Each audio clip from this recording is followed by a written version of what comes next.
ഇപ്പോൾ നമ്മൾ കാണുന്ന ദൃശ്യങ്ങൾ കൊച്ചി ഓഫീസിലേക്ക് ജയറാം എത്തുകയാണ്. വലിയ സുരക്ഷാ സംവിധാനങ്ങൾ കൊച്ചി ഓഫീസിൽ ഉണ്ട്. മാധ്യമങ്ങളുടെ വലിയൊരു പട തന്നെ ജയറാം എത്തുമ്പോൾ സ്വാഭാവികമായും ഉണ്ട്. അതുകൊണ്ട് തന്നെ ജയറാം കൂടുതലായി ഒന്നും പ്രതികരിക്കാൻ തയ്യാറാകുന്നില്ല. ഓഫീസർമാരോട് താൻ എന്താണ് അവരുടെ ചോദ്യങ്ങൾ അനുസരിച്ചുള്ള മറുപടി നൽകിക്കൊള്ളാം എന്ന് പറയുന്നുണ്ട്. പിന്നീട് എടുത്തു പറയേണ്ട കാര്യം, അദ്ദേഹം പല ക്ഷേത്രങ്ങളിലും നേരത്തെ തന്നെ പല വഴിപാടുകൾ ഒരുപാട് ക്ഷേത്രങ്ങളിൽ നൽകുന്നുണ്ട്. ആ നൽകുന്ന കാര്യങ്ങളിലൊക്കെ തന്നെ ഇത്തരത്തിൽ കള്ളത്തരങ്ങൾ ഉണ്ടെങ്കിൽ അത് പുറത്തേക്ക് കൊണ്ടുവരാനുള്ള ബാധ്യത തനിക്ക് കൂടി ഉണ്ട് എന്ന് നടൻ പറയുന്നുണ്ട്. എസ് രാഗിൻ ചേരുകയാണ്. രാഗിൻ, നമ്മൾ പ്രതീക്ഷിച്ചതുപോലെ തന്നെ നോട്ടീസ് അനുസരിച്ചുകൊണ്ട് ജയറാം എത്തുകയാണ്.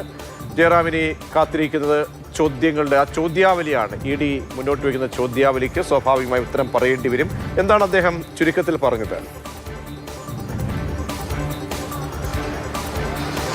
രാഗിൻ, നടൻ ജയറാം ഇപ്പോൾ എൻഫോഴ്സ്മെന്റ് ഡയറക്ടറേറ്റ് മുന്നിൽ ഹാജരായിരിക്കുകയാണ്. നേരത്തെ ED സംഘം നോട്ടീസ് നൽകിയിരുന്നു. അതിന്റെ അടിസ്ഥാനത്തിൽ ഏതാനും നിമിഷങ്ങൾക്ക് മുൻപ് കൊച്ചി ED ഓഫീസിൽ ജയറാം എത്തി. ജയറാമുമായി ബന്ധപ്പെട്ട് വളരെ പ്രധാനപ്പെട്ട 3 സന്ദർഭങ്ങളിൽ ജയറാമിന്റെ സാന്നിധ്യം ഉണ്ടായിരുന്നു. ഈ സ്വർണ്ണ കൊള്ളയുമായി ബന്ധപ്പെട്ട് ഉണ്ണികൃഷ്ണൻ പോറ്റി അല്ലെങ്കിൽ അത്തരം ആളുകളുമായി ബന്ധപ്പെട്ട് നടത്തിയ അന്വേഷണത്തിൽ ഒന്ന്, ഈ ദ്വാരപാലക ശില്പങ്ങളിലെ സ്വർണ്ണപ്പാളികൾ ജയറാമിന്റെ വീട്ടിലെത്തിച്ച് പൂജിച്ചിരുന്നു. അന്ന് ഉണ്ണികൃഷ്ണൻ പോറ്റി ഉൾപ്പെടെയുള്ളവർ ഉണ്ടായിരുന്നു. അതിന്റെ ചിത്രങ്ങളടക്കം പുറത്തു വരികയും ചെയ്തിരുന്നു. മറ്റൊന്ന് എന്ന് പറയുന്നത്, ഈ പൂജ സ്മാർട്ട് ക്രിയേഷൻസിൽ നടന്നിരുന്നു. അപ്പോഴും ജയറാമിന്റെ സാന്നിധ്യം ഉണ്ടായിരുന്നു. അതോടൊപ്പം കോട്ടയത്തെ ഒരു ക്ഷേത്രത്തിൽ നിന്ന് ഘോഷയാത്രയായി വാദിപ്പാളികളും മറ്റും കൊണ്ടുപോകുമ്പോഴും ജയറാം ഉണ്ടായിരുന്നു. അപ്പോൾ ഏതെങ്കിലും തരത്തിലുള്ള സാമ്പത്തിക ഇടപാടുകൾ പോറ്റിയുമായിട്ടുണ്ടായിരുന്നോ, അല്ലെങ്കിൽ ഇത്രയധികം ബന്ധം എങ്ങനെയായിരുന്നു, ഇതുമായി ബന്ധപ്പെട്ട മറ്റു വിശദാംശങ്ങൾ ഉൾപ്പെടെ ജയറാമിൽ നിന്ന് എൻഫോഴ്സ്മെന്റ് ഡയറക്ടറേറ്റ് ആരായും. മാത്രമല്ല SIT നേരത്തെ ജയറാമിനെ ചോദ്യം ചെയ്തിരുന്നു. ഒരു സുപ്രധാന സാക്ഷി എന്ന നിലയിലായിരുന്നു ആ ചോദ്യം ചെയ്യൽ. ആ പശ്ചാത്തലത്തിൽ എൻഫോഴ്സ്മെന്റ് ഡയറക്ടറേറ്റിനെ സംബന്ധിച്ചിടത്തോളം ഈ കേസിന്റെ അന്വേഷണവുമായി ബന്ധപ്പെട്ട കൂടുതൽ കാര്യങ്ങൾ മുന്നോട്ട് കൊണ്ടുപോകുന്നതിന് ജയറാമിന്റെ ഇൻട്രോഗേഷൻ വളരെ അത്യാവശ്യമാണെന്ന് ED പറയുന്നു. ഈ സന്ദർഭങ്ങളിൽ എങ്ങനെയാണ് ഉണ്ണികൃഷ്ണൻ പോറ്റി എത്തിയത്, ഏതെങ്കിലും തരത്തിലുള്ള സാമ്പത്തിക ഇടപാടുകൾ ഉണ്ടായിട്ടുണ്ടോ തുടങ്ങിയ കാര്യങ്ങൾ പരിശോധിക്കണം. അതോടൊപ്പം തന്നെ ഈ ഉണ്ണികൃഷ്ണൻ പോറ്റി ഈ സ്വർണ്ണപ്പാളികളും മറ്റും ശബരിമലയിൽ നിന്ന് കൊണ്ടുപോകുമ്പോൾ അത് ഏറെ ദിവസങ്ങൾക്ക് ശേഷമാണ് സ്മാർട്ട് ക്രിയേഷൻസിൽ എത്തുന്നത്.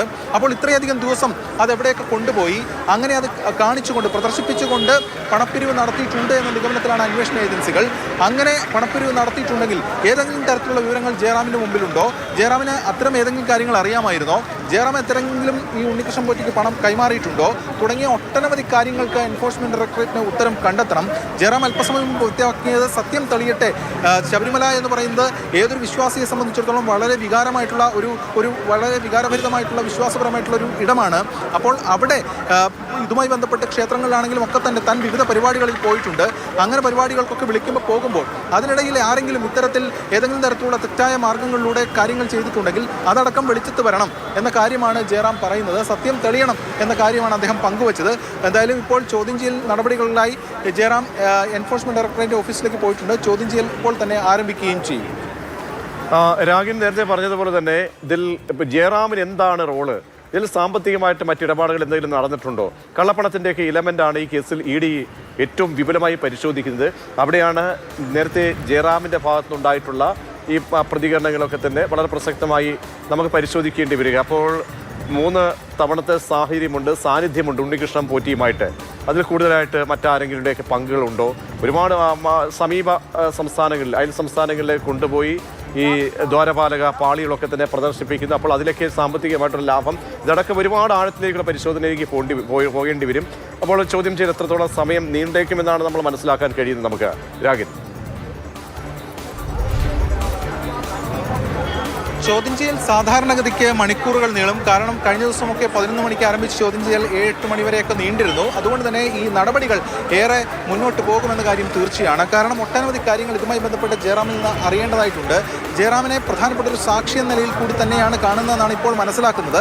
കാരണം നേരത്തെ സൂചിപ്പിച്ചതുപോലെ തന്നെയാണ് കാര്യങ്ങൾ. ഉണ്ണികൃഷ്ണൻ പോറ്റിയുമായി ബന്ധപ്പെട്ട ചിത്രങ്ങളടക്കം പുറത്തു വരികയും ചെയ്തിരുന്നു. അതിൽ ജയറാമിൻ്റെ വീട്ടിൽ ഈ സ്വർണ്ണപ്പാളികൾ എങ്ങനെയാണ് എത്തിയത്, അപ്പോൾ ഈ ഉണ്ണികൃഷ്ണൻ പോറ്റിയുടെ ഇടപെടലുകളും എങ്ങനെയായിരുന്നു, അത് ജയറാമിനോട് മാത്രമായിരിക്കില്ല, മറ്റു പലരിൽ നിന്നും ഇത്തരത്തിൽ അവിടെ പൂജിക്കുകയും അതോടൊപ്പം തന്നെ അവിടെ നിന്ന് ഏതെങ്കിലും തരത്തിലുള്ള പണപ്പിരിവുകളൊക്കെ നടത്തിയിട്ടുണ്ടാകാം എന്ന നിഗമനമൊക്കെയുണ്ട്. ജയറാം അത്തരത്തിലുള്ള പണം പോറ്റിക്ക് നൽകിയിട്ടില്ല എന്നതടക്കമുള്ള കാര്യങ്ങളാണ് നേരത്തെ വ്യക്തമാക്കുകയും ചെയ്തിരുന്നത്. വരുന്നത്. അപ്പോൾ ഇതുൾപ്പെടെയുള്ള കാര്യങ്ങൾ അന്വേഷണ ഏജൻസികൾക്ക് മുന്നിലുണ്ട്.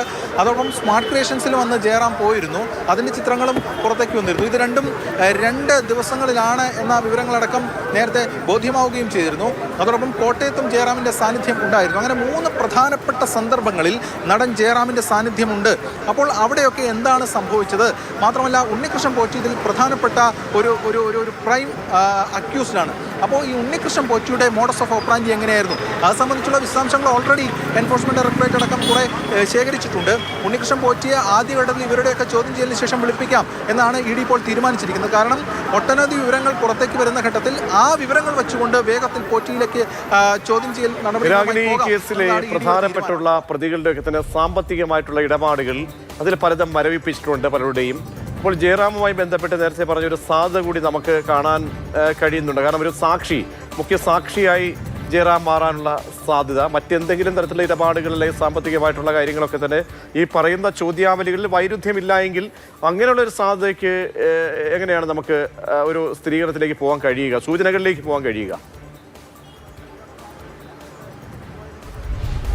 അത്തരം സാധ്യതകൾ കൂടുതലാണ്. കാരണം ജയറാമിനെ സംബന്ധിച്ചിടത്തോളം ജയറാമിനെ അന്വേഷണ ഏജൻസികൾ കാണുന്നത് ഈ കേസിലെ പ്രധാനപ്പെട്ട കുറ്റവാളികൾക്ക് അല്ലെങ്കിൽ ആ കുറ്റവാളികളിലേക്ക് എത്തുന്നതിൽ ഏറ്റവും പ്രധാനപ്പെട്ട വിവരങ്ങൾ അന്വേഷണ ഏജൻസികൾക്ക് നൽകി സഹായിക്കാൻ കഴിയുന്ന ഒരു വ്യക്തി എന്ന നിലയിൽ കൂടിയാണ്. കാരണം നേരത്തെ സൂചിപ്പിച്ചതുപോലെ തന്നെയാണ് കാര്യങ്ങൾ. ഈ ഉണ്ണികൃഷ്ണൻ പോറ്റി ദേവസ്വം ഉദ്യോഗസ്ഥരുടെ അടക്കം ഒത്താശയോടുകൂടി സ്വർണ്ണപ്പാളികളും മറ്റും ശബരിമലയിൽ നിന്ന് കടത്തിക്കൊണ്ടുപോകുന്നു. അങ്ങനെ കടത്തിക്കൊണ്ടുപോകുമ്പോൾ അതിൽ ഒത്താശ ചെയ്തവർ പ്രതികളായി വരുന്നുണ്ട്. അതോടൊപ്പം പോറ്റി ഇതിൽ പ്രൈം അക്യൂസ്ഡ് ആണ്. അതോടൊപ്പം ഈ കൊണ്ടുപോയിട്ടുള്ള സ്വർണ്ണപ്പാളികൾ ഏറെ ദിവസങ്ങൾക്ക് ശേഷമാണ് സ്മാർട്ട് ക്രിയേഷൻസിൽ എത്തുന്നത്. അതെന്തുകൊണ്ടാണ് ഇത്രയും വൈകിയത്? പോറ്റി അതിൽ നൽകുന്ന വിശദീകരണമൊക്കെ മറ്റു പലതുമാണ്. പക്ഷേ അതുമായി ബന്ധപ്പെട്ടുകൊണ്ട് ഇതൊക്കെ പ്രദർശിപ്പിച്ച വിശ്വാസത്തിന് വിലയിട്ടുകൊണ്ട് പണം കൈവശപ്പെടുത്തി ഇത്തരത്തിൽ ഉള്ള വിവരങ്ങളാണ് അന്വേഷണ ഏജൻസികൾക്ക് മുന്നിലേക്ക് വന്നിട്ടുള്ളത്. അത് പ്രൊസീഡ്സ് ഓഫ് ക്രൈമാണ്, കുറ്റകൃത്യത്തിൽ നിന്ന് സമ്പാദിക്കുന്ന പണമാണ്. ആ പ്രൊസീഡ്സ് ഓഫ് ക്രൈമിനെ കള്ളപ്പണം എന്ന നിലയിലാണ് അന്വേഷണ ഏജൻസി കാണുകയും ചെയ്യുന്നത്. അപ്പോൾ ഇത്തരത്തിലുള്ള പണപ്പിരിവും അതുമായി ബന്ധപ്പെട്ട കാര്യങ്ങളുമൊക്കെ നടത്തിയിട്ടുണ്ടെങ്കിൽ അത്തരം വിശദാംശങ്ങൾ ഉൾപ്പെടെ ശേഖരിക്കണം. അതിൽ ജയറാമിൽ നിന്നടക്കം കൂടുതൽ വിവരങ്ങൾ എൻഫോഴ്സ്മെന്റ് ഡയറക്ടറേറ്റിന് സമ്പാദിക്കണം. അതിന്റെ ഭാഗമായിട്ടാണ് ജയറാമിനെ ഇപ്പോൾ വിളിച്ചു വരുത്തി ചോദ്യം ചെയ്യുന്ന നടപടികളിലേക്ക് ഇ ഡി കടന്നിരിക്കുന്നത്. അതിൽ സുപ്രധാന വിവരങ്ങൾ ലഭിക്കുമെന്നും അതുവഴി കൂടുതൽ പേരിലേക്ക് എത്താൻ കഴിയുമെന്നുമാണ് പ്രതീക്ഷ. അതോടൊപ്പം കൽപേഷിനെയും ചോദ്യം ചെയ്യുന്നുണ്ട്. ഈ കൽപേഷും ഇതിൽ വളരെ പ്രധാനപ്പെട്ട ഒരു ലിങ്കാണ്. ഉണ്ണികൃഷ്ണൻ പോറ്റി, സ്മാർട്ട് ക്രിയേഷൻസ് ഉടമ അല്ലെങ്കിൽ CEO ആയിട്ടുള്ള പങ്കജ് ഭണ്ഡാരി, അതോടൊപ്പം റോഥം ജ്വല്ലറി ഉടമ ഗോവർദ്ധൻ, ഇവരെ ചുറ്റിപ്പറ്റി നടത്തുന്ന അന്വേഷണത്തിൽ ഒരു പ്രധാനപ്പെട്ട ലിങ്കാണ് കൽപേഷ്. അപ്പോൾ ആ ചെന്നൈ അല്ലെങ്കിൽ അവിടെ ബാംഗ്ലൂരുമായി ബന്ധപ്പെട്ടൊക്കെ നടന്നിട്ടുള്ള ഇടപാടുകളിൽ ചില സുപ്രധാന വിവരങ്ങൾ ശേഖരിക്കുന്നതിൻ്റെ ഭാഗവും കൂടിയായിട്ടാണ് ഈ പരിശോധനയും മറ്റു കാര്യങ്ങളുമൊക്കെ നടക്കുന്നത്. അതിൽ ജയറാമിൻ്റെ സ്റ്റേറ്റ്മെൻറ്റ് രേഖപ്പെടുത്തുന്ന നടപടികൾ വളരെ സുപ്രധാനമാണ്. രാഗൻ സൂചിപ്പിച്ചതുപോലെ തന്നെ ഒന്നാം പ്രതിയാണ് ഉണ്ണികൃഷ്ണൻ പോറ്റി. ഈ കേസിൽ ഒരുപാട് വിറ്റ്നസ്സുകൾ വളരെ പ്രധാനപ്പെട്ടതാണ്. ഈ തെളിവ് ശേഖരണത്തിൽ ഏറ്റവും പ്രധാനപ്പെട്ടതാണ് ഈ കേസിലെ ഈ വിറ്റ്നസ്സുകൾ. ആ വിറ്റ്നസ്സുകൾ പറയുന്ന നൽകുന്ന മൊഴികൾ, അതുമായിട്ട് കണക്റ്റിംഗ് എവിഡൻസ് വളരെ പ്രധാനപ്പെട്ടതാണ് ഈ കേസിൽ. അങ്ങനെയൊക്കെ നോക്കുമ്പോൾ ജയറാമിൻ്റെ സാന്നിധ്യം ഇന്നത്തെ ചോദ്യം ചെയ്യലിന് വളരെ പ്രസക്തി ഏറുന്നുണ്ടല്ലേ?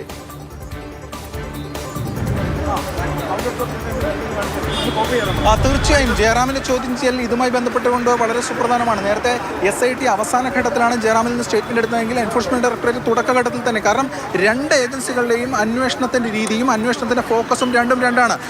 SITയെ സംബന്ധിച്ചിടത്തോളം ഈ കുറ്റകൃത്യം, ആ കുറ്റകൃത്യത്തിൽ ആരൊക്കെ പങ്കാളികളായിട്ടുണ്ട്, ആരൊക്കെ ഒത്താശ ചെയ്തിട്ടുണ്ട്, ആരൊക്കെ സഹായം ചെയ്തിട്ടുണ്ട്, അവരെയാണ് അതിൽ അക്യൂസ്ഡ് ആയി കൊണ്ടുവരിക. എൻഫോഴ്സ്മെന്റ് ഡയറക്ടറേറ്റ് സംബന്ധിച്ചിടത്തോളം ഒരു കുറ്റകൃത്യം നടന്നിട്ടുണ്ട്. ആ കുറ്റകൃത്യത്തിൽ നിന്ന് ജനറേറ്റ് ചെയ്യപ്പെട്ടിട്ടുള്ള പ്രൊസീഡ്സ് ഓഫ് ക്രൈം, ആ കുറ്റകൃത്യത്തിൽ നിന്ന് ഈ പ്രതികൾ സമ്പാദിച്ചിട്ടുള്ള പണം, ആ പണം പോയ വഴി, ആ പണം സമ്പാദിക്കാൻ വേണ്ടി ആരെങ്കിലും സഹായം ചെയ്തിട്ടുണ്ടോ, ഈ ആംഗിളിലാണ് അന്വേഷണം മുന്നോട്ട് പോകുന്നത്. അതുകൊണ്ട് തന്നെ വളരെ സുപ്രധാനമായി ഈ ആദ്യഘട്ടത്തിൽ തന്നെ ജയറാമിൻ്റെ അടക്കം സ്റ്റേറ്റ്മെന്റ് എടുത്ത് ആ ചെന്നൈയിലടക്കം നടന്നിട്ടുള്ള